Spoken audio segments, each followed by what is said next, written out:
In a village where the fields stretched as far as the eye could see, there was a legend whispered among the children about the giant's garden, a place where vegetables grew to sizes unimaginable.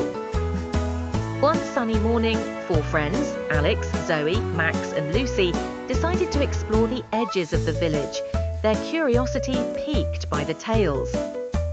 Their adventure led them to a part of the forest where the trees seemed to part, revealing a path overgrown with vines as thick as their legs. Following this path, they stumbled upon a garden unlike any other. Towering cabbages, carrots as tall as themselves, and giant pumpkins dotted the landscape. This was the giant's garden, a world where everything was oversized. Excited by the discovery, they wandered deeper, marveling at the gigantic produce. However, their adventure took a turn when Max, always the most adventurous, climbed into the hollow of a giant pea pod to see what it was like inside. The pod, sensing his presence, closed up, trapping him within.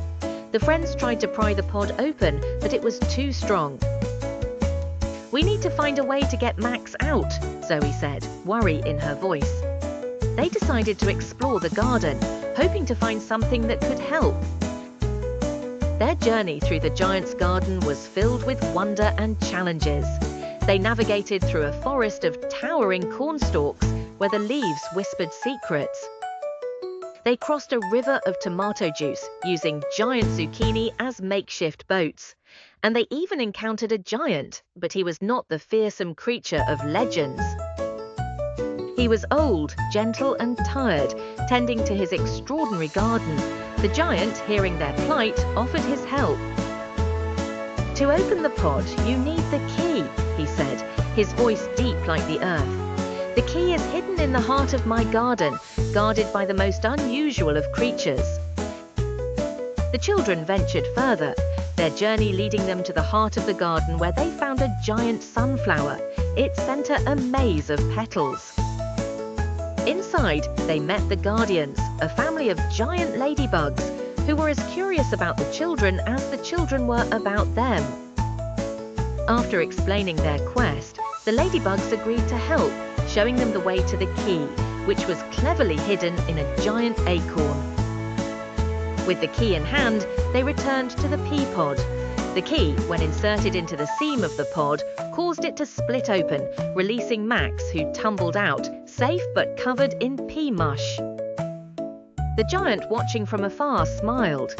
"You've shown great courage and kindness," he said. "For that, I give you this garden's greatest gift." He handed them seeds, not just any seeds, but ones that would grow into plants that could thrive in their village, bringing a touch of magic to their world.